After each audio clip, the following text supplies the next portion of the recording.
Welcome everybody. Let's have a look at the solutions to problem set 3. Here it is.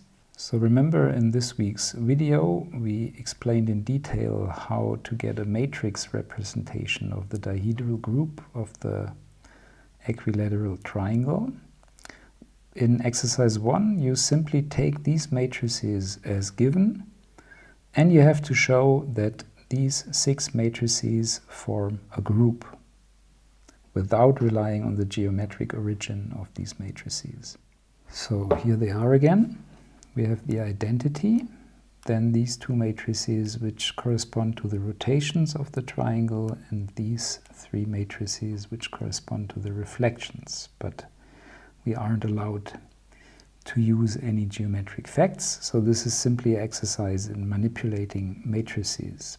So first of all, we have to show that this set of 6 matrices is closed under multiplication. Matrix multiplication, of course. This is what I call an inner operation. I'm not entirely sure if this is the correct English word, maybe internal, inner. I'm not sure, but I hope the idea is clear. We have to show that for all matrices, this symbol here means for all, this is a shortcut, for all matrices AB in this set, the product of these matrices must again be an element of this set. So let's just take a look at one example. We take these 2 matrices and build their matrix product. Now if this is new for you, let me explain this one time in detail. You take this column of the second matrix, turn it by 90 degrees and imagine that these numbers here, turned by 90 degrees, float above this row. And then you multiply this here with this, which gives you 0, and then you add the product of these 2, which gives you -1. So this is this first -1. Then for this entry you do the same, but with this row. You take here these 2 numbers, rotate them by 90 degrees and multiply. -1 times 1 is -1, plus -1 times 0 again gives you -1. This is this entry. Then you do the same with the second column. So we have here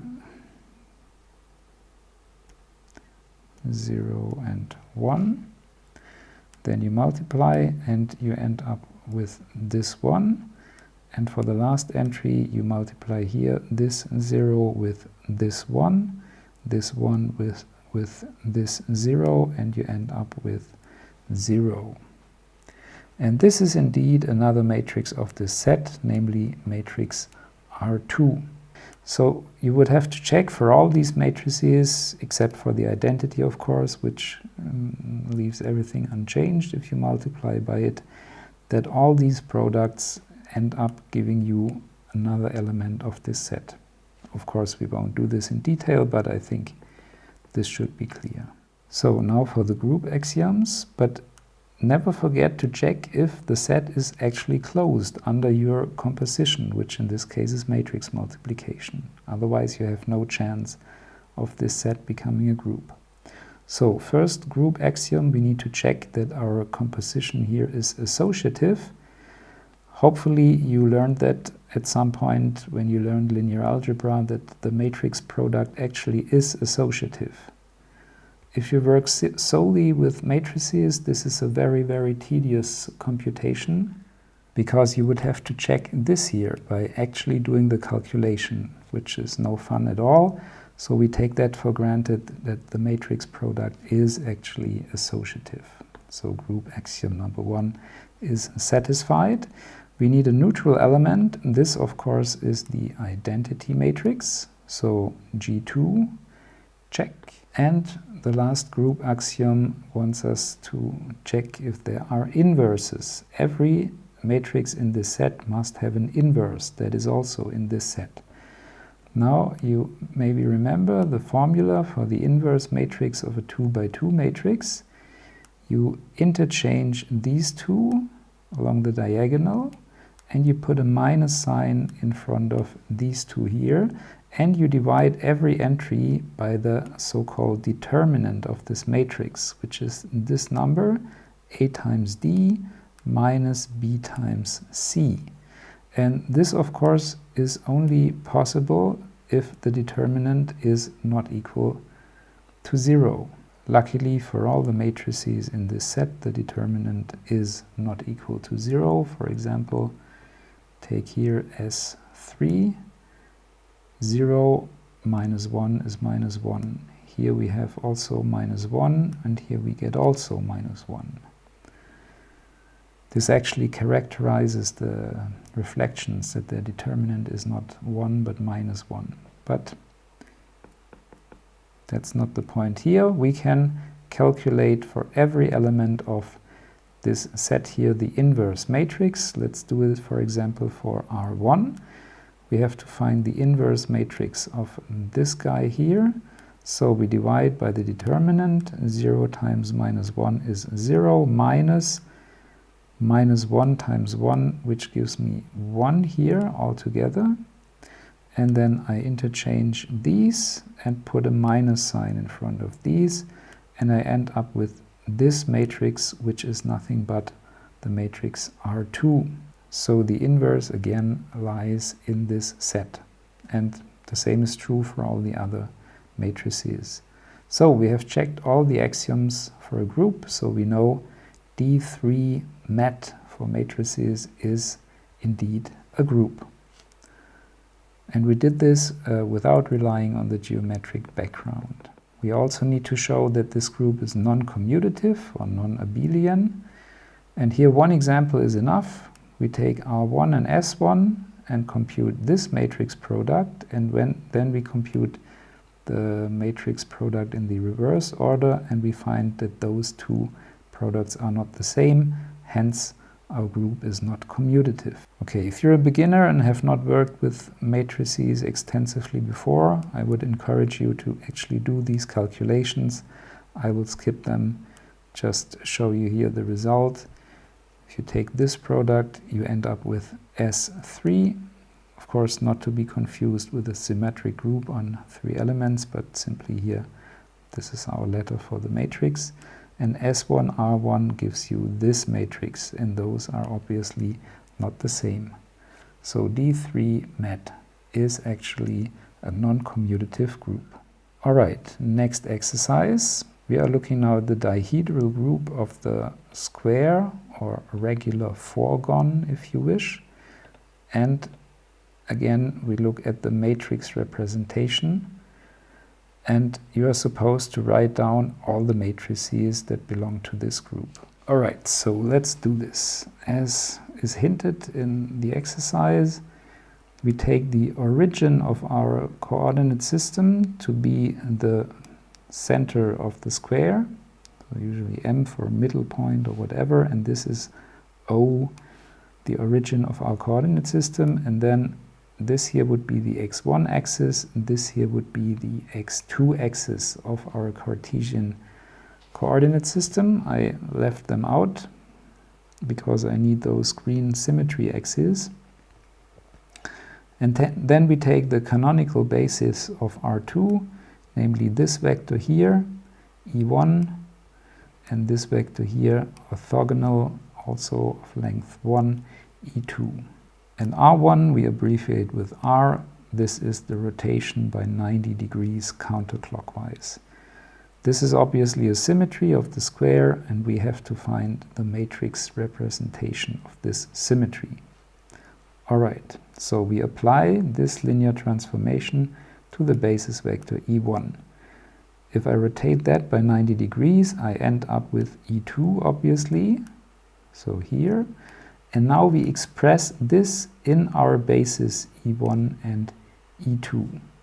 E2 is 0 times E1 plus 1 times E2. We do the same with basis vector E2.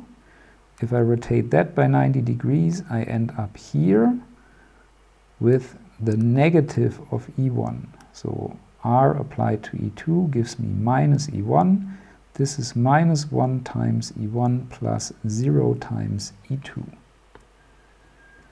So the matrix capital R of here this small or little r, I'm not sure, small r, with respect to the canonical basis B here of R2, looks as follows. We take these two numbers and put it here in the first column, and then we take these two numbers and put them here in the second column. And that's it. This is our first matrix in our symmetry group. If you know about rotation matrices, they are always of the form cosine alpha sine alpha here, and minus sine alpha cosine alpha here. And since we rotate by 90 degrees, you could have easily just written down this matrix, which would give you this same result here without relying on the basis vectors. But of course you would have to know this general formula for a rotation matrix. So now R2 is the rotation by 180 degrees. We could do the same as here. A little bit faster is the following observation. R2 rotating by 180 degrees is nothing but applying R twice, rotating by 90 degrees and then by another 90 degrees. And this translates into matrices as follows. The matrix of this here is the matrix product of these two here. So nothing but R squared. So we have to square this matrix, meaning we have to multiply it by itself.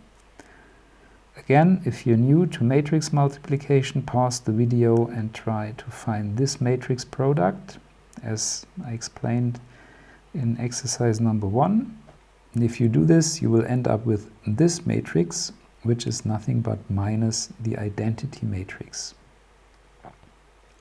So this is our second matrix in our matrix group. And similarly, the third rotation matrix by 270 degrees is R to the power of 3. This is very easy because this is R squared times R, but R squared is nothing but minus the identity matrix, so I simply get minus R, which is this matrix. And then of course, if I take R to the 4th power, I have rotated by 360 degrees, which gives me the identity matrix. So we already have 4 matrices in our matrix group. There are 4 more to be found, and they belong to the reflections about these green axes here. This here I call axis 1, this here axis 2, axis 3, and axis 4. So let's find the matrix of the reflection about axis 1. You apply this linear transformation to the first basis vector here, but this remains unchanged because when I reflect about this axis, nothing happens to this vector. So I end up with E1 itself, which is 1 times E1 plus 0 times E2.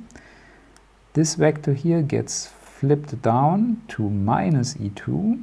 So S1 applied to E2 is minus E2, which is 0 times E1 minus 1 times E2.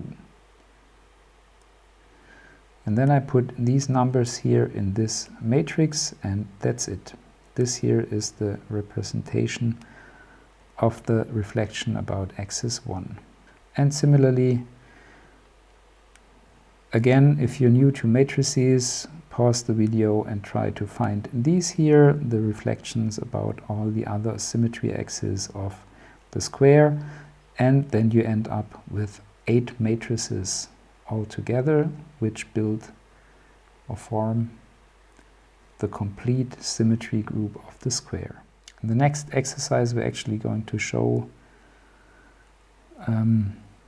that the symmetry group of the regular n-gon always contains exactly 2 times n symmetries. So in this case, 2 times 4 gives you 8 symmetries. Okay, finally, we are supposed to check that this set of matrices is actually closed under multiplication.